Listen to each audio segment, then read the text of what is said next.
आ रही है। और चाइल्ड राइट यानी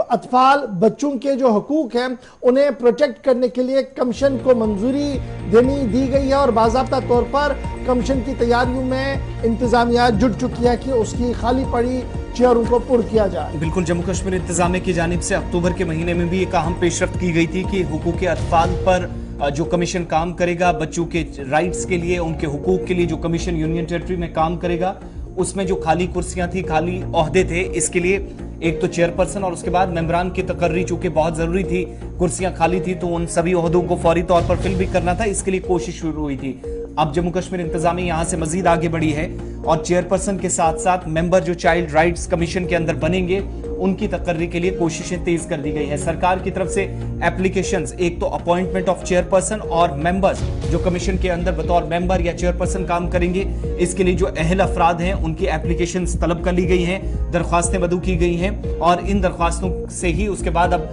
देखेंगे कि हतमी फैसला होगा कि कौन सा इनमें से जो इंतजामिया को कमीशन के लिए लगेगा, जो चला सकेगा, वो चेयरपर्सन बनेगा और जिनका लगेगा कि ये अहल अफराद हैं जो इस कमीशन को चला सकते हैं बतौर मेंबर, वो इसमें कारकर्दगी उनकी कैसी माजी में रहेगी, वो सारी चीजें देखते हुए लवाजमात को सामने रखा जाएगा और बतौर मेंबर वो काम करेंगे। सरकार की तरफ से चाइल्ड राइट्स प्रोटेक्शन के लिए आपको याद होगा कि हर जम्मू कश्मीर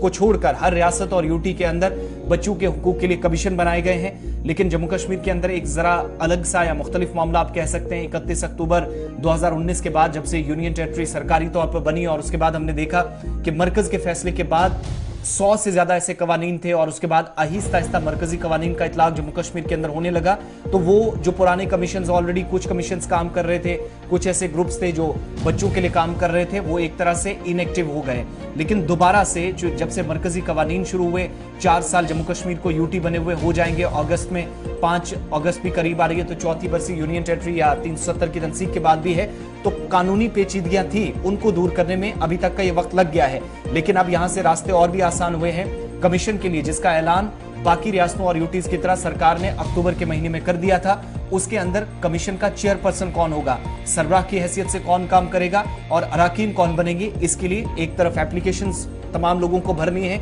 जो इसके अहल होंगे और उसके बाद फाइनल जो नाम सामने आएंगे उन्हीं में से चेयरपर्सन और साथ ही साथ एक चेयरपर्सन के अलावा बाकी अराकीन जिनको इस कमीशन में जिम्मेदारी संभाली जाएगी। अब इसका काम क्या होगा कि जम्मू कश्मीर के अंदर बच्चों के साथ अगर ज्यादती होती है, चाइल्ड लेबर, चाइल्ड राइट्स या जो चाइल्ड राइट एक्ट है उसके मुताबिक जो काम करना होता है वो कमीशन की जिम्मेदारी होती है। मुल्क की बाकी रियासतों में ये कमीशन ऑलरेडी काम कर रहे हैं, लेकिन जैसा कि मैंने बताया कि तकरीबन 4 बरस होने लगे हैं जम्मू कश्मीर के अंदर इस तरह का कोई बड़ा कमीशन या कोई कुल मिलाकर चिल्ड्रन चाइल्ड राइट कमीशन की अपॉइंटमेंट का सिलसिला बहुत जल्द मुकम्मल हो जाएगा चेयरमैन और मेंबरों के हवाले से, और इस सिलसिले में तैयारियां कर ली गई हैं। तो याद रखिए, अब मुल्क के अंदर ये सारे कमीशन चल रहे हैं, जम्मू कश्मीर के अंदर। अब ये बच्चों का कमीशन छोड़ दीजिएगा, हमारे पास अभी स्टेट ह्यूमन राइट्स कमीशन से लेकर जो दीगर कमीशन है, वुमेंस कमीशन है और दीगर कमीशन है, उनके क़याम के हवाले से भी राहें नहीं खुली हैं, जिसकी वजह से काफ़ी मुश्किलों का सामना जो है